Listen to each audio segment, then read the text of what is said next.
Hello India. Hello India.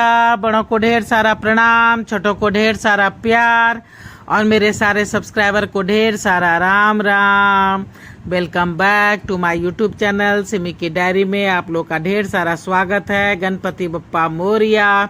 चलिए दोस्तों, आज मैं अपने चैनल पे जो हिंदी कहानी पहले रखा है उसके दूसरे पार्ट को आप लोगों के समक्ष रखने जा रही हूँ।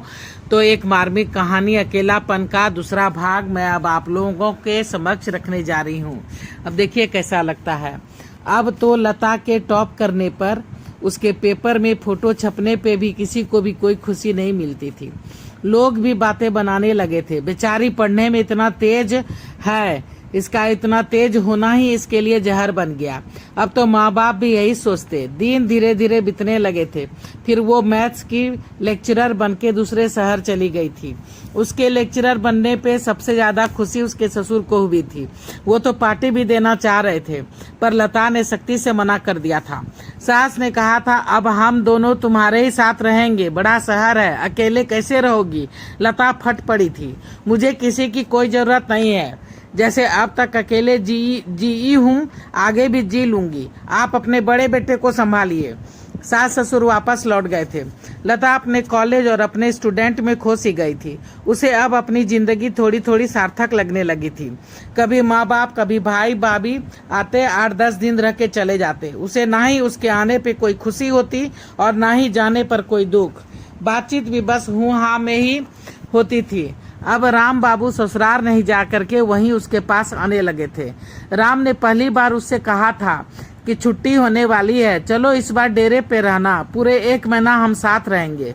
वो दर्द भरी मुस्कुराहट मुस्कुरा करके रह गई। बोली कि मेरा ससुर ही हमें अपने पति के साथ रहने नहीं देना चाहता। छी, सोच के ही घिन आती है उनकी सोच पे। पहले अपने बाप से इजाजत लिए हो, पहले अपने बाप से इजाजत लेके आओ। राम दंग रह गया था। लता जहर पीते पीते इतनी जहरीली कब हो गई थी उसे पता ही नहीं चला। उसकी आंखें डबडबा गई।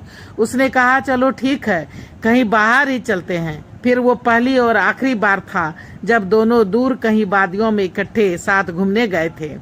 पूरा 1 महीना कैसे बीत गया था पता ही नहीं चला।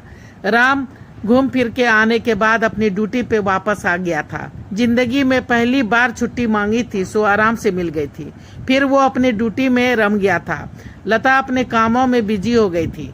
सास ससुर अब भी आते, पर 1-2 दिन में ही चले जाते। कभी नंदे आ जाती तो कभी देवर। वो परेशान हो जाती। वो नहीं चाहती थी कि कोई भी आए कोई भी जाए।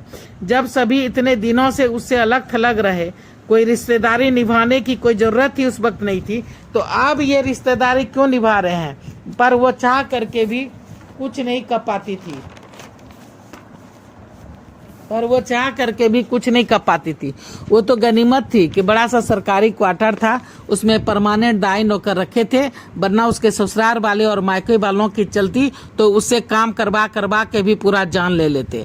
एक बार ससुर ने कहा, मुझे 1 लाख की जरूरत है, जरा बैंक से निकाल के ला देना।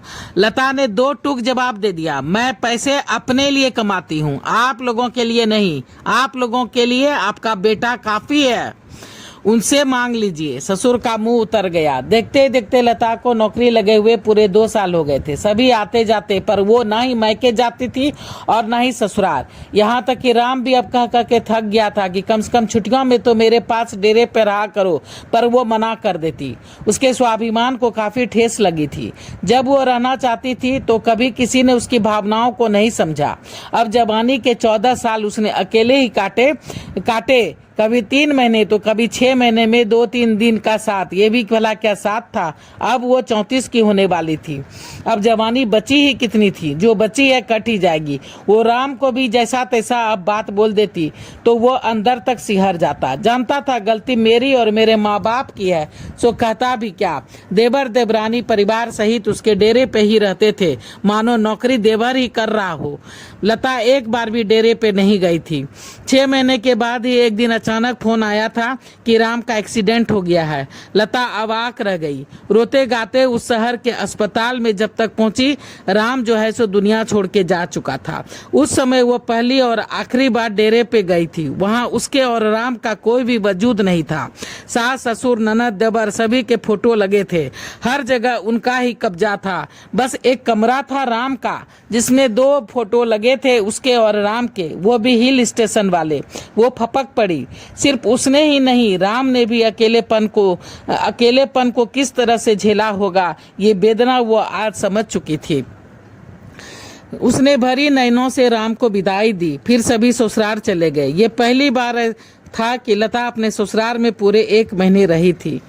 राम का क्रियाक्रम और सब विधि व्यवहार होने के बाद सास ससुर और देवर ने ढेरों कागज पर उससे दस्तखत ले लिए थे। नौकरी तो देवर को तुरंत हो गई थी, क्योंकि मौत जो है सो ड्यूटी आवर में हुआ था, इसलिए 24 घंटे के अंदर ही उसके देवर की ज्वाइनिंग हो गई थी।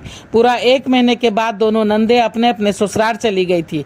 देवर भी अपने परिवार के साथ वापस डेरे पे चला गया था। लता का परिवार भी 2-4 दिन का शोक मनाकर जा चुका था।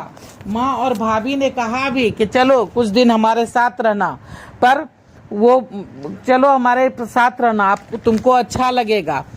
लता दर्द भरी मुस्कुराते हुए मना कर दिया। लता 1 महीने ससुराल में रही। उसके बाद जब वापस नौकरी पे जाने को तैयार हुई तो सास ससुर ने अपने सामान भी बांध लिए।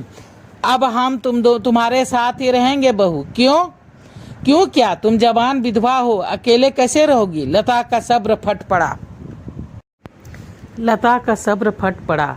पहले तो चीख के खूब रोई, फिर बोली, अब मैं जवान विधवा हूँ, इसके पहले क्या थी, तलाकशुदा या कुमारी? उस समय मैं जवान नहीं थी। पूरे 14 साल शादी के बाद अकेले रही, तो अब क्या नहीं रह सकती? पर बेटी, उस वक्त तो तुम सुहागन थी, लोग सिंदूर देख के कुछ नहीं कहते। पर अब क्या? बोलिए। सुनिए, मेरा ना ही पहले आप लोगों से कोई संबंध था और ना ही अब है। आपने अपने बेटे को पाला पोसा, बकरा बना के काटा। उसने अपनी सारी खुशियां कुर्बान कर दी आप लोगों के लिए। आपकी बेटी की शादी, आपका घर, आपके लाडले को नौकरी, अब और क्या चाहिए आपको? कभी भी हम दोनों पति पत्नी को एक साथ रहने नहीं दिया। अब किस बात का संबंध?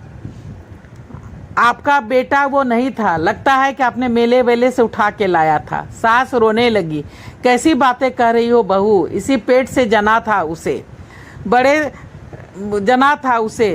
तो ससुर बोलता है कि बेटा वो अल्पायु था, बहुत पंडित पुरोहित ने कहा था, इसलिए तुम्हारे ही भले के लिए तुम्हें पढ़ लिख कर खड़ा होने को कहा। ससुर बोलते हैं कि वो अल्पायु था, बहुत पंडित पुरोहित ने कहा था, इसलिए तुम्हारे ही भले के लिए तुम्हें पढ़ लिख कर अपने पैर पे खड़ा होने को कहा था। लता चिल्ला उठी, ये सब फालतू बातें किसी और को सुनाना, ये सब मुझे नहीं सुनना। अगर वो अल्पायु था तो उसकी शादी क्यों की? तो ससुर बोलता है कि बड़ा था वो, उसकी शादी नहीं करते तो बाकियों की शादी कैसे होती? तो वो फिर बोलती है, लता बोलती है कि अगर वो अल्पायु था तो उसकी शादी क्यों की? मैं ही मिली थी आप लोगों को बलि का बकरा बनाने के लिए, और अगर वो अल्पायु था तो आप लोगों ने उसे प्रताड़ित कर अल्पायु बना दिया होगा। अगर वो अल्पायु नहीं भी था तो आप लोगों ने ही उसे प्रताड़ित करके अल्पायु बना दिया है, और ऊपर से बोलते हो कि वो अल्पायु था। और अगर वो अल्पायु था भी तो पहले तो शादी नहीं करना चाहिए था, और अगर शादी किया भी तो जितना भी वक्त उसके पास था उसे शांति और सुकून के साथ अपनी पत्नी के साथ क्यों नहीं जीने दिया? आज मरने पर आपके बेटे को हुई ना नौकरी, अगर मेरी तकदीर में भी यही था तो वही नौकरी मुझे मिल जाती ना। रहने दो बाबूजी, आप लोग माँ बाप नहीं, कसाई हो कसाई। आपने पूरी जिंदगी उन पर जुल्म किया, अपने फायदे के लिए उसका इस्तेमाल किया, हम दोनों को अलग रखा ताकि हमारे बच्चे ना हो सके। आपकी संपत्ति का इकलौता वारिस आपका दोनों प्यारा दुलारा बेटा और बहू बन सके। अरे आप लोगों ने हमें पढ़ लिख कर पैरों पर खड़ा होने के लिए भी मजबूर इसलिए क्या होगा ताकि आपके बेटा के मर जाने के बाद आप लोग का बुढ़ापा जो है सो कोई दिक्कत नहीं आवे, काम करने वाली बहू मिल जाएगी तो हमारे भरोसे आपका बुढ़ापा कट सके। अरे आप लोग तो इतने बुरे हो, इतने खराब हो कि आप लोग को हम क्या कहें। कलयुग है कलयुग, यहाँ कोई किसी का नहीं है, कोई किसी का नहीं है। मुझे इतनी कम उम्र में इतना ज्ञान ऊपर वाले ने दे दिया है, यही मेरे लिए काफ़ी है। अब आप लोग को हमारी चिंता करने की कोई ज़रूरत नहीं है। हमारा जो होना था हो गया, और आगे भी जो होगा मैं देख लूँगी। अरे आप लोग तो इतने बुरे हो कि मैं आप लोग को बद्दुआ भी नहीं दूँ। आप लोग तो मेरे बद्दुआ के भी काबिल नहीं हो। लता फूट फूट कर रोते हुए अपने शहर की ओर चल पड़ी। गाड़ी में बैठते हुए वो रोते हुए सोचते जा रही थी, हे भगवान, कितनी बुरी सृष्टि बन गई है आपकी, यहाँ कोई किसी का अपना नहीं है। वो अपने मन में बोलती है कि तुम्हारे होते हुए भी हम अकेले थे, आज नहीं हो तो भी अकेले हैं। ये अकेलापन हम दोनों ने झेले हैं, पर तुम तो आज़ाद हो गए, पर मेरे मुकद्दर में कुछ तुम तो आज़ाद हो गए, पर मेरी मुकद्दर में कुछ पल और लिखे हैं। और लिखे हैं, कितने जन्मों की दुश्मनी थी तुम्हारे माँ बाप से, जो उन्होंने इस तरह से बदला लिया। लता जो है सो गाड़ी से अपने शहर जो है सो वापस आ गई थी।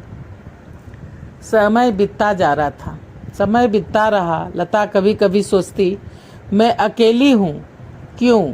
गोरी नहीं थी इसलिए, या पढ़ने में बहुत तेज थी इसलिए, या ज़रूरत से ज़्यादा सीधी थी इसलिए, या अपने हक के लिए लड़ नहीं पाई इसलिए। पर अब जो भी हो, अब ये अकेलापन ही लता को भाता है, लुभाता है। लता को भीड़ भाड़ से दूर, लता रहती भीड़ भाड़ से दूर, अकेली, बस वो और उसकी तन्हाई। अब अक्सर वो छुट्टियों में उन्हीं जगहों पे जाती थी और घूमती थी जहाँ कभी वो राम के साथ गई थी, वो भी पहली और आखिरी बार। तो देखिए दोस्तों, मेरी ये हिंदी कहानी आप लोग को कैसी लगती है? पहली बार चैनल पे आए तो सब्सक्राइब कीजिए, लाइक कीजिए, शेयर कीजिए। अब मैं अपनी वाणी को यहीं पे विराम देना चाहती हूँ। जय भोलेनाथ, हर हर महादेव। और आप लोगों को ढेर सारा थैंक्स मेरा वीडियो को देखने के लिए।